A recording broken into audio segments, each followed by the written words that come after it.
The call came while I was still in uniform. "Ma'am, your stepfather is here. He has bolt cutters."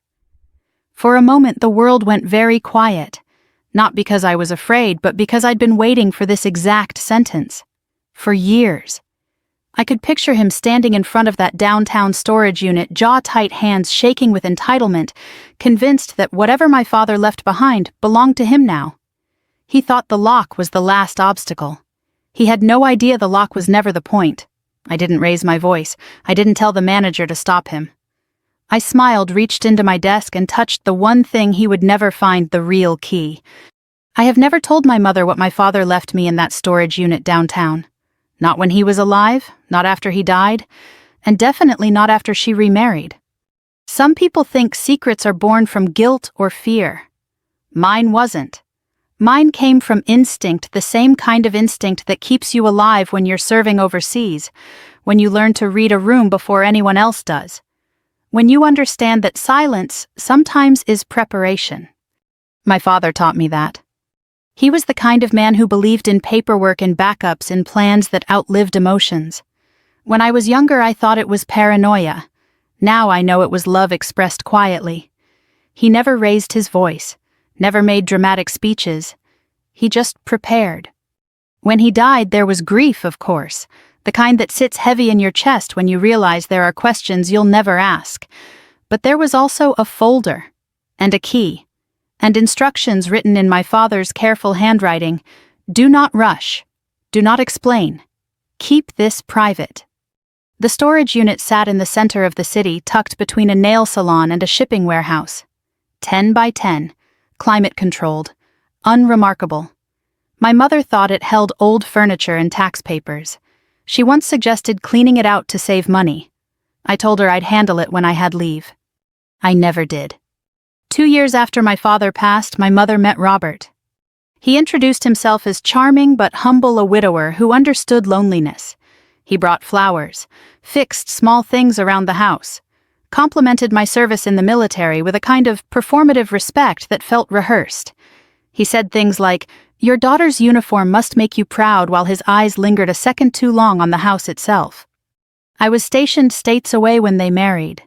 I attended the ceremony on a screen, standing in a quiet corner of the base, with my cover tucked under my arm, watching my mother smile in a way that looked hopeful but fragile. I told myself I was being unfair. I told myself grief makes people suspicious. Then Robert asked about my father's assets. It was casual at first. A comment here, a question there. Did Dad leave a will? Were there any accounts still open? He asked my mother in front of me, once smiling like it was a joke, just making sure everything's squared away. That was when I knew. Because my father had taught me something else too. People who have nothing to gain don't count what isn't theirs. I didn't confront him. I didn't warn my mother. I didn't mention the storage unit, even when Robert started asking why my father had kept one downtown for so long. I smiled politely, answered vaguely, and went back to base with the weight of certainty settling into my bones. Robert wasn't curious, he was searching. From my bunk late at night, I replayed conversations. The way he asked questions in a specific order, the way he framed concern as responsibility, the way he spoke about family property even when he meant my father's. I began documenting, not because I wanted revenge, but because I wanted clarity.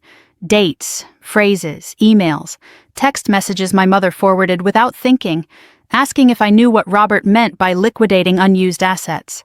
I kept it all, quietly, methodically. The storage unit became more than a secret, it became a test. I arranged with the facility manager, an older man named Thomas, who had worked there longer than I'd been alive, that only I could access the unit. No exceptions. I updated the file, added notes, added an extra lock, and then at my father's suggestion years earlier, I installed something else, something invisible unless you knew exactly where to look. Robert never did. From the base, I received updates indirectly. My mother mentioning that Robert had helped organize paperwork, that he wanted to streamline finances, that he'd offered to drive downtown one afternoon to check the storage unit for me. I told her no. Firmly, calmly. That was the first crack. After that, his tone changed. He started calling me less daughter and more difficult, told my mother I was secretive, said my service had made me rigid. I wrote it all down. Still, I waited. Because my father had been clear the truth doesn't work unless it arrives on its own. The call came on a Wednesday afternoon. I was back on base, fresh from drill sweat, still cooling beneath my uniform. Thomas's voice was tight when he spoke. "Ma'am, I didn't want to alarm you," he said, and that alone told me everything. "But your stepfather is here. He says the unit belongs to his wife now. He's got bolt cutters." I closed my eyes, not in fear but in recognition. This was it. I asked Thomas to do exactly what we'd discussed. Call security, notify local police, document everything, say nothing else. Then I sat down, unbuckled my duty belt, and pulled open the drawer in my desk. Inside was the key, not the spare, not the obvious one, the real one, smooth from age, heavy with intention. My father had once told me, if someone tries to force their way into something you've protected properly, let them. The mistake is part of the proof. Robert thought strength was about force. He thought entitlement could cut through steel. He thought the lock was the barrier. He never understood that the storage unit wasn't hiding value. It was hiding truth. And he had just walked straight into it. I didn't rush home after that call. That's the part people struggle to understand. They expect panic, anger, a desperate drive through the night. But panic is what people do when they're unprepared. I wasn't.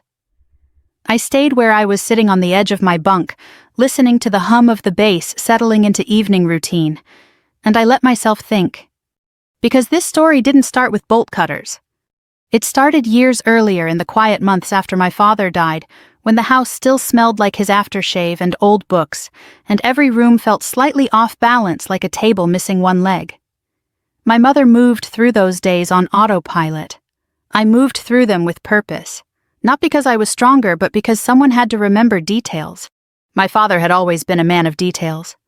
He kept receipts long after warranties expired. He labeled boxes with dates and contents. He believed that if you loved someone, you didn't leave them confusion, you left them clarity. The storage unit was his idea long before he ever got sick. He'd told me about it one evening while we were sitting on the back porch, the kind of conversation that feels casual until years later, when you realize it was a warning. Some things shouldn't live in the house, he'd said, not because they're shameful, because they're important. He never raised his voice when he said it, never looked at me for reaction, just stated it as fact. Inside that unit, he kept pieces of his life he didn't want scattered or misunderstood. Legal documents, yes, but also context, explanations, proof of intent. He believed that paperwork without narrative could be twisted by the wrong hands, so he left both. When he died, the lawyer handed me a slim envelope and said, "Your father asked me to give this to you only and only when you were alone." Inside was the key and a single page of instructions. No melodrama, no last wishes written in shaky ink. Just calm, deliberate sentences. Do not involve your mother unless you must. If someone asks about the unit, note the question. If someone tries to access it without you, let them reveal themselves. At the time, I thought he was being overly cautious. I thought grief had made him pessimistic. I didn't understand yet how clearly he saw people. My mother met Robert less than a year later. He worked in consulting, which seemed to mean he talked a lot and explained very little. He was attentive in a way that impressed neighbors, opening doors, carrying groceries, asking my mother if she was warm enough. When I met him in person for the first time, he shook my hand firmly and told me he respected the discipline of military life. "You must be very organized," he said, smiling. "Your father was too." It wasn't a compliment, it was a probe. The questions followed quickly after that. How long had my parents owned the house? Was it paid off? Did my father have retirement accounts? Life insurance? Will he asked these things with my mother sitting right there, laughing it off, saying things like, "Robert worries too much." But worry doesn't have a direction. His did. I started noticing patterns. Robert would ask a question, then circle back to it, weeks later, phrased differently. He'd repeat details my mother hadn't volunteered. He remembered numbers, dates, addresses. And when he talked about my father, it was always in the past tense, but his eyes stayed fixed on the future. From the base, I listened carefully when my mother called. I learned to hear what wasn't said. The pauses before she answered.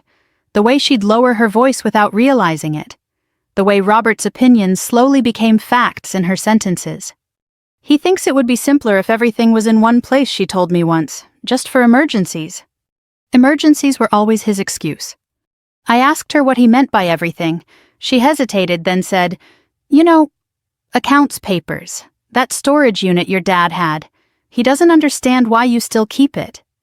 That was the first time he named it outright. I didn't argue, I didn't defend myself, I just said Dad asked me to handle it, and I am. Robert didn't like that. After that, his tone toward me shifted.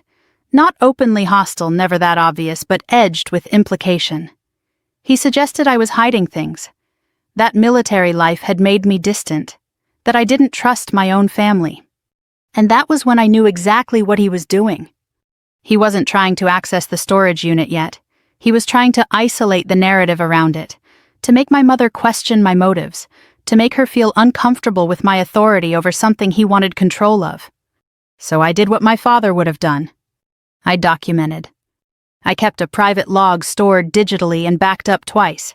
I noted dates, exact wording changes in behavior. I saved text messages where Robert framed financial access as concern, emails where he suggested consolidating unused property. I didn't react emotionally. I treated it like intelligence gathering. Robert escalated slowly. He offered to help with paperwork, asked if my father had left instructions about the storage unit, suggested that since he was now my mother's husband, it might make sense for him to manage certain things on her behalf. I refused every time. Not loudly, not dramatically, just consistently. And consistency frustrates people like Robert, because it leaves no opening. The day he finally went to the storage facility himself, I wasn't surprised. I'd been waiting for it. I'd already prepared Thomas the manager months earlier. I'd already updated the access restrictions. I'd already confirmed local laws regarding property rights and spousal claims. Robert thought marriage had given him a shortcut.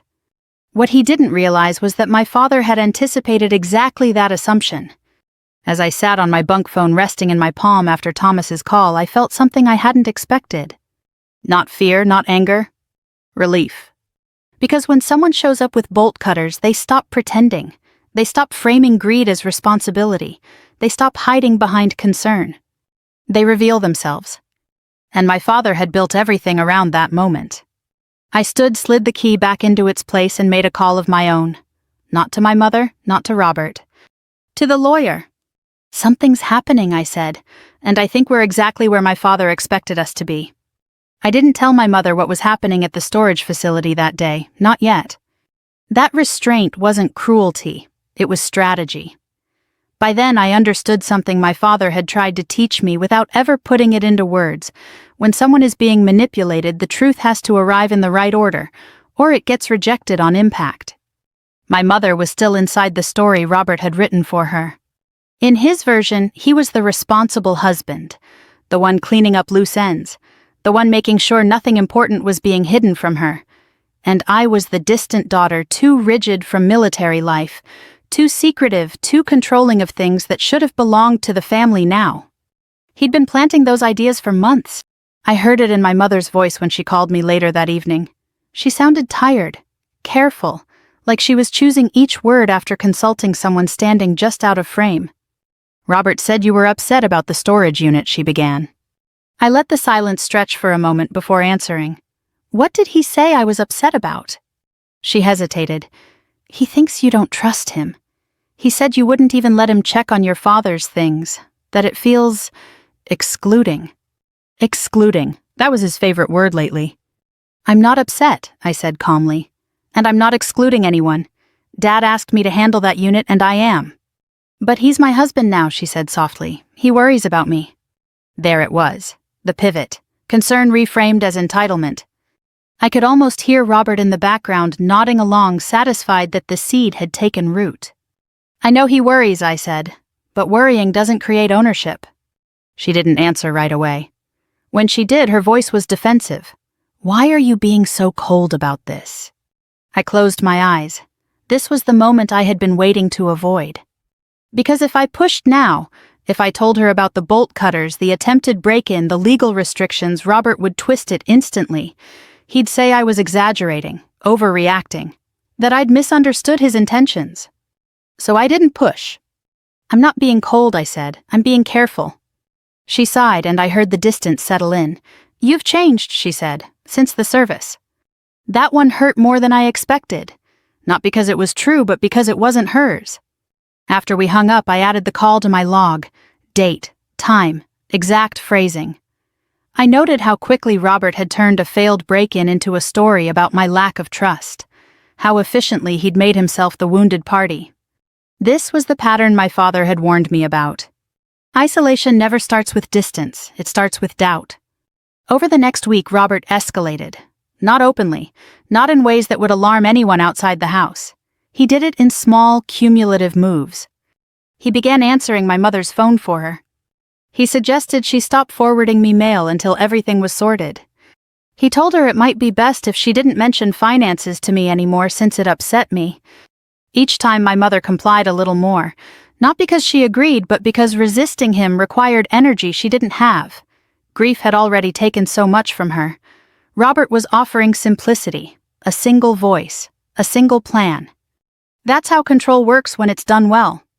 From the outside, it looks like partnership. From the inside, it feels like relief. I watched it happen from a distance, documenting everything, waiting for the moment when denial would no longer be possible. That moment came sooner than Robert expected. The facility sent me the security footage. I watched it alone late at night, seated at the small desk in my quarters. The screen showed Robert arriving in the early afternoon, dressed neatly, carrying a tool bag. He didn't look nervous. He looked entitled. He spoke to Thomas for nearly 5 minutes. Even without audio, I could tell what he was saying. His gestures were confident, dismissive. He pointed toward the unit as if it already belonged to him. Then came the bolt cutters. I watched his posture change when Thomas refused him. The way his shoulders tightened, the way he leaned in, the way he gestured sharply toward the lock. There was no confusion on his face, no surprise. Only irritation. That footage mattered more than he realized. Because irritation isn't concern, it's frustration at an obstacle. I forwarded the file to the lawyer along with my log, the messages, the timeline, everything I'd been quietly assembling. Her response came back quickly. "This is escalation," she wrote. "And it's clumsy. He's acting as if marriage grants him rights it does not." She was right, and that clumsiness was new. People like Robert are careful until they feel entitled. Then they rush. I knew what came next. He would push harder. He would press my mother for access. He would frame me as the enemy more aggressively. He would try to force a decision before I could act. So I made my move. I requested emergency leave. Not because I needed to be home, but because my presence would change the dynamic. Robert had built his story around my absence, around the idea that I was far away, unreachable abstract. He needed me to stay distant. I packed lightly, uniform pressed, documents secured. The key stayed where it always had, hidden, silent patient. Before I boarded the flight, I called Thomas. "He'll come back," I told him. Thomas didn't hesitate. "I figured as much," he said. "Men like that don't stop after one no." "No," I agreed, "they escalate." As the plane lifted off, I stared out the window at the lights shrinking below me. I thought about my father, about the way he'd planned for this without ever naming it, about how much trust he'd placed in my ability to wait. Robert thought time was on his side. He thought pressure would break me. What he didn't understand was that every step he took, every lie, every attempt, every manipulation was narrowing his options. And I was letting him. Because when the truth finally arrived, it wouldn't come as an argument. It would come as evidence. I landed just after dawn. The city looked the same from the airport shuttle window, gray sidewalks, blinking traffic lights. People already late for something, but I felt different moving through it. Grounded. Focused. Like every step I took was part of a route I'd memorized years ago without realizing it. I didn't go home first. I went straight to the storage facility. Thomas was waiting for me in the small office near the front, a paper cup of coffee cooling in his hands. He stood when he saw me, relief plain on his face. "I'm glad you came," he said. "He's been back twice." That didn't surprise me. "How did he act?" I asked. Thomas let out a slow breath. Calmer, which worried me more. He didn't bring tools this time. He brought paperwork. That got my attention. He said his wife had the right to whatever was in the unit now, Thomas continued. Said he was just trying to prevent family assets from being mishandled. He wanted me to override the access restriction. And when you didn't? Thomas's mouth tightened. He smiled, said he understood, then asked what time I got off work. I nodded. That fit. People like Robert always switch tactics when force fails. They soften, they wait, they look for cracks. Did he say anything else, I asked? Thomas slid a printed still from the security footage across the desk. It showed Robert standing in front of my unit, head tilted slightly as if listening. He said something that stuck with me, Thomas said. He told me, locks don't protect what belongs to me, they just delay it. I folded the paper carefully and slipped it into my bag. Another piece. Another brick. Thank you, I said. You did exactly what you were supposed to do. Thomas nodded, then hesitated. You know, he said, lowering his voice, I've worked here a long time. People try to get into units that aren't theirs all the time, but they usually panic, or bluff, or threaten. What did he do? He acted like the outcome was already decided. I understood that perfectly. I didn't open the unit that morning, not yet. That wasn't the move. Instead, I drove home. The house looked unchanged from the outside. Same porch light. Same rose bush my father planted years ago. But the atmosphere shifted the moment I stepped inside. The air felt tight, controlled. Robert was sitting at the kitchen table with my mother when I walked in. He stood immediately surprised, flashing across his face before he masked it with a smile. Well, he said, spreading his hands, look who's home. My mother rose more slowly. Her eyes searched my face, relief and apprehension tangled together. You didn't tell me you were coming, she said. I wanted to see you, I replied, in person. Robert pulled out a chair. Sit, he said, like he was doing me a favor. We were just talking about you. I'm sure I said, remaining standing. He cleared his throat. There's been some confusion. About your father's things. About the storage unit. There hasn't, I said calmly. My mother frowned. Robert says the manager wouldn't let him check on it. That he was treated like a stranger. That's because he is, I said. The word landed harder than I intended. My mother flinched. Robert's smile thinned. You don't get to decide that, he said lightly. I'm your mother's husband. And I'm my father's daughter, I replied. And he put the unit in my name.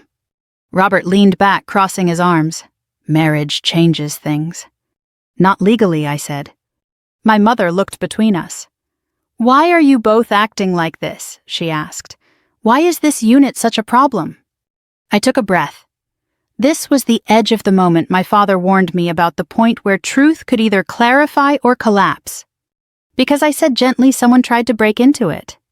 The room went very still. My mother's hand flew to her mouth. What? Robert's reaction was faster. That's ridiculous, he said. Who told you that?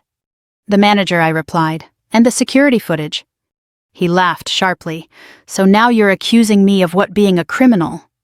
I'm stating facts, I said. You showed up with bolt cutters. My mother turned to him. Robert. He stood his chair, scraping against the floor. I went there to protect what belongs to us, he snapped. And I didn't bring anything to break in. That's a lie. I pulled my phone from my pocket and set it on the table. The still image stared up at us, him mid-motion, tool bag open, bolt cutters visible. My mother stared at the screen, her face drained of color. That's you, she whispered. Robert didn't look at her. He looked at me. And for the first time there was no charm in his eyes, only calculation. You think this gives you power, he said quietly. You think holding on to old junk makes you important. It's not junk, I said, and it's not about power. Then what is it about, he demanded. I met his gaze without flinching. Control. He scoffed. You're projecting. You've always needed to be in charge. Military life did that to you. Enough, my mother said suddenly. Her voice shook. Enough, Robert. He turned to her, stunned. You're taking her side. I'm asking you to explain why you lied, she said. Why you went behind my back. He opened his mouth, closed it, then tried again. I was trying to help. By cutting a lock, she asked. Silence stretched. I watched something fracture in her expression, not fully, not yet, but enough. Doubt had entered. Real doubt. The kind that doesn't go away when someone reassures you. "I'm going to the storage unit," I said. "Today. And you are not coming." Robert stepped toward me. "You can't stop me." I smiled slightly. I already have. He stared at me, jaw clenched, and in that moment I knew he understood. He'd lost the narrative, the secrecy, the advantage of acting unseen. This wasn't over, not by a long shot, but the ground had shifted. As I picked up my bag, my mother's voice followed me. "What's in that unit?" she asked. I paused at the door. "The truth," I said, "and you deserve to see it when it's safe." Behind me, Robert said nothing. And that silence told me everything I needed to know about what he would do next. I went back to the storage facility alone. That was deliberate. If Robert followed, I wanted it documented. If my mother insisted on coming, I wanted her safe at home, away from whatever reaction this might provoke. Truth has weight, and I needed space to lift it properly before I set it down in front of anyone else. Thomas buzzed me in without a word. He didn't ask questions. He didn't need to. The look on his face told me he understood this was no longer just about a lock. The hallway smelled faintly of dust and cold metal. Every footstep echoed steady and controlled. I stopped in front of the unit and stood there for a moment, my hand hovering near the lock. I thought of my father, of how he used to pause before opening doors, not out of hesitation but respect, like every threshold deserved acknowledgement. Then I turned the key. The door rolled up smoothly, quietly, revealing exactly what it always had, a neat, unremarkable space filled with boxes labeled in my father's handwriting. Winter coats, books, old tools, a cracked picture frame wrapped in brown paper. Anyone else would have seen clutter, evidence of a life downsized and forgotten. That's what Robert saw. But I knew the order of this place the way some people know prayer. I stepped inside and moved straight to the back wall, sliding aside 2 boxes marked Garage Miscellaneous and Tax Files Old. Beneath them was the metal cabinet bolted to the concrete floor, matte gray and unassuming. My father had once joked that it looked like something no one would bother stealing. He was right. I unlocked it and pulled the contents out, carefully laying them on the small folding table I'd brought for this purpose. First came the documents. The trust paperwork executed years before my parents' marriage even began to strain. It outlined in plain language the separation of assets, my father's property, his accounts, his intent, clear, unambiguous, legally airtight. A clause specifically excluding future spouses from claims to anything held in trust. Robert had never known it existed. Next came the will, updated twice. The last time just 6 months before my father died. It referenced the trust, directly reinforced it, and named me as executor.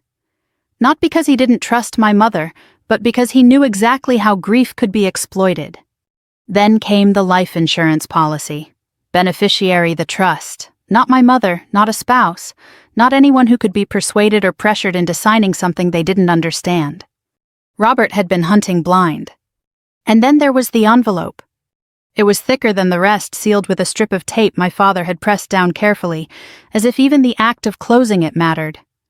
On the front, in his familiar script, he'd written, "If someone tries to take this from you, read this first." I sat down before opening it. Inside were letters, not many, just enough. The first was addressed to me. He wrote the way he spoke, plain, deliberate, without ornament. "You will know when someone is crossing a line because they will pretend it isn't there. They will call your boundaries selfish. They will tell others you are difficult so they don't have to be honest. If that happens, do not argue. Document. Wait. Let them reveal themselves." I swallowed hard and kept reading. The second letter was addressed to my mother. It was gentler, softer. He wrote about love, about how loneliness can distort trust. He wrote about how wanting companionship doesn't make someone weak, but ignoring red flags doesn't make them kind either. He asked me if the time ever came to show her this letter only when she was ready to see it. The third letter was shorter and colder. It wasn't addressed to anyone by name. It listed dates, conversations, small financial decisions my father had noticed Robert asking about even before they were married, requests framed as help, questions framed as curiosity, patterns that only become obvious when you line them up. My father had been documenting too. I sat there for a long time surrounded by his quiet foresight, feeling the weight of it settle into place. This wasn't just protection, it was patience written down. I took photos of everything, scanned the documents, uploaded them to a secure drive. Then I repacked the cabinet exactly as it had been, except for one thing: I removed the letters. Those were coming home with me. As I rolled the door back down and locked the unit, my phone buzzed. A text from my mother. "Robert says you're trying to turn me against him." I didn't answer right away. Then another message followed. "He says you showed the manager fake footage. He says you're hiding money." There it was, the pivot, the last attempt to regain control of the story. I typed slowly. "I'm not hiding anything. I'm bringing the truth home tonight." 3 dots appeared, disappeared, appeared again. "What truth?" "The kind that doesn't need to be forced," I wrote, "and the kind that explains why he needed bolt cutters." I drove home as the sun dropped lower, the city shifting into evening. When I pulled into the driveway, Robert's car was already there. He was waiting. I could see him through the front window, pacing, talking on the phone, gesturing sharply. The calm mask he'd worn for months was gone. Good. Because when people lose their masks, they stop pretending.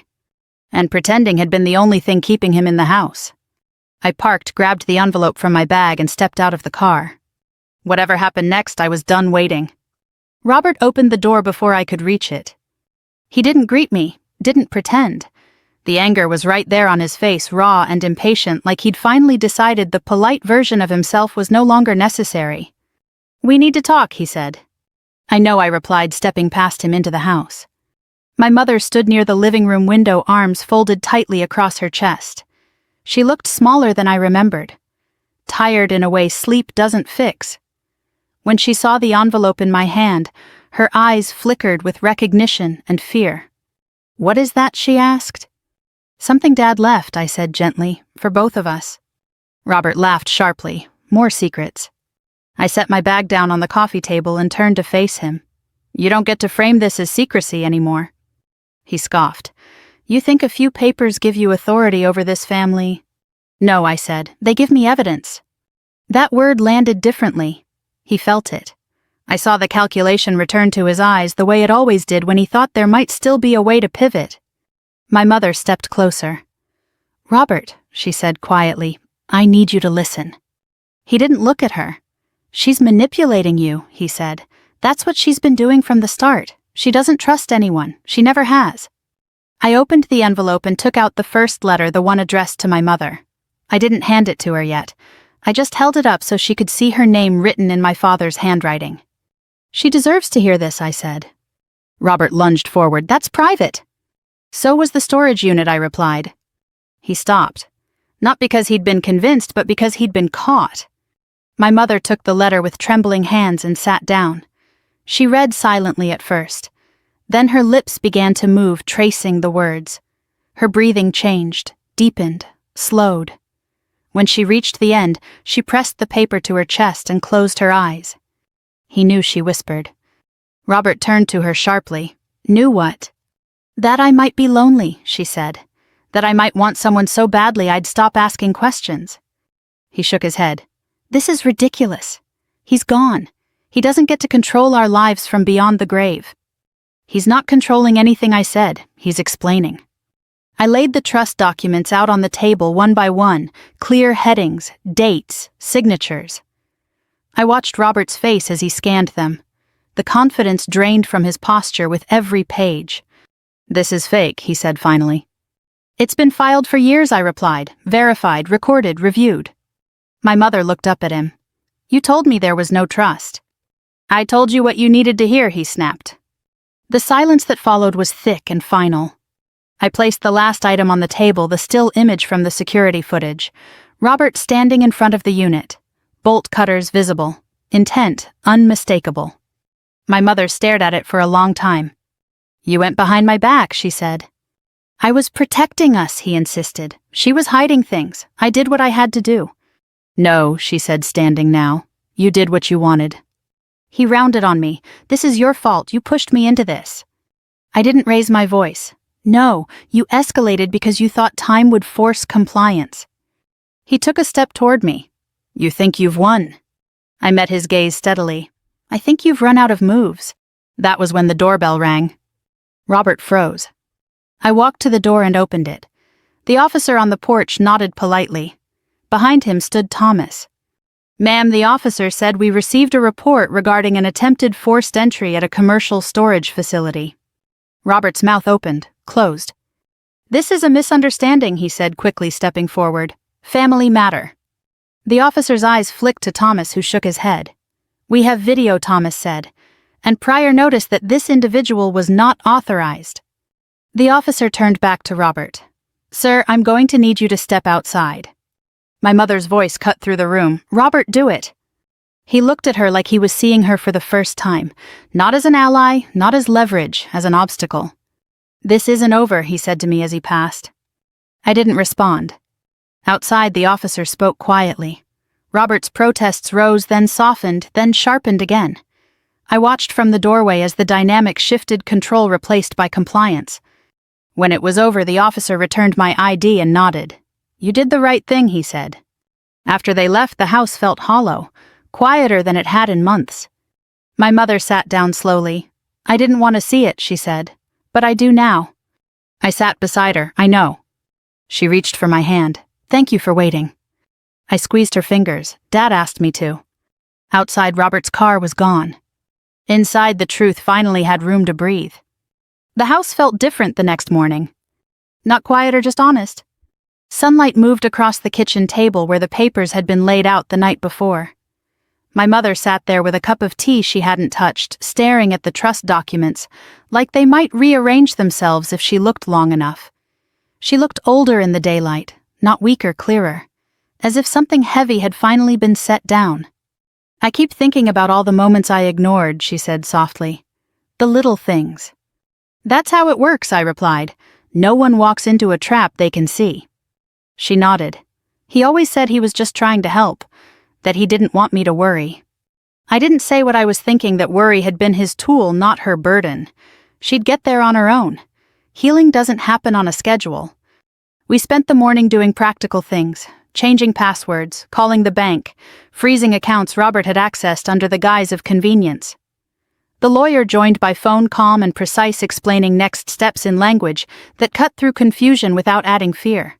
A restraining order would be filed, a formal notice delivered. Nothing dramatic, just boundaries with teeth. When it was done, my mother exhaled like she'd been holding her breath for months. Will he come back? She asked. He might try, I said honestly, but he won't get far.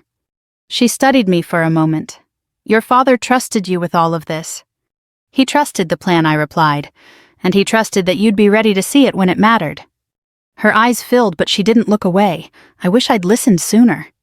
I reached for the envelope, the last letter my father had written for her, the one she'd already read but hadn't yet kept. I slid it across the table.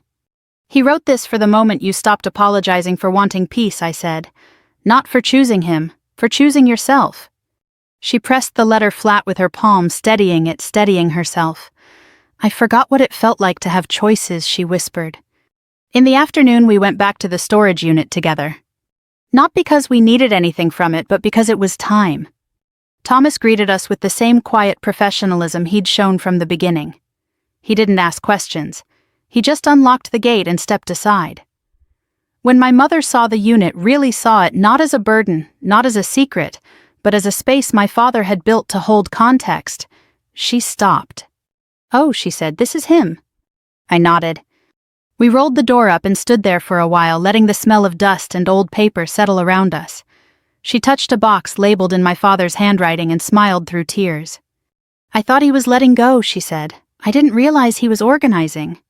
I opened the metal cabinet and showed her what remained, the documents, now familiar, the order intentional. No drama, no surprise, just clarity. This isn't about money, she said slowly. It never was. No, I agreed. It's about consent. We spent an hour sorting through the outer boxes, things that could finally come home. Books he'd loved. A coat she remembered buying him. A cracked frame with a photograph from a summer that felt impossibly far away. When we finished, the unit felt lighter, not emptied but resolved. That evening, my mother cooked dinner for the first time in weeks. Nothing elaborate. Soup and bread. We ate at the table without talking much, the kind of silence that doesn't demand explanation. Afterward, she stood at the sink and said something that surprised me. I don't think I want to rush into replacing anything she said. Not the house, not my life. I smiled. You don't have to replace it, you just have to own it. She turned, drying her hands. You learned that somewhere. I learned it watching you, I said, and Dad. Later, as I packed to return to base, she lingered in the doorway. I didn't understand your silence, she said. I thought it meant distance. Sometimes it means preparation, I replied. She nodded, then hugged me tight, unguarded, the way she hadn't in years. Thank you for protecting me, she said, even when I didn't know I needed it. On the drive to the airport the next morning, my phone buzzed once. A message from an unknown number, just 3 words. You'll regret this. I didn't reply. I blocked it, logged it, and kept driving. Because regret belongs to people who act without thinking. I had done the opposite. My father once told me that revenge is loud and short-lived, but boundaries are quiet and permanent. What I did wasn't revenge. It was restoration, of truth, of agency, of a future that couldn't be cut open with bolt cutters. If you're listening to this, and something about it feels familiar, if you've ever watched someone you love slowly lose their voice while someone else spoke for them, I want you to know this. You're not imagining it. And you're not wrong to protect what matters. I'd like to know, have you ever had to stay silent to prepare for the right moment? Would you have done what I did? Leave a comment below and tell me where you're listening from. We share stories like this every day, stories about patience, protection, and finding your way back to yourself. If you don't want to miss the next one, subscribe and stay with us. Let's keep going together.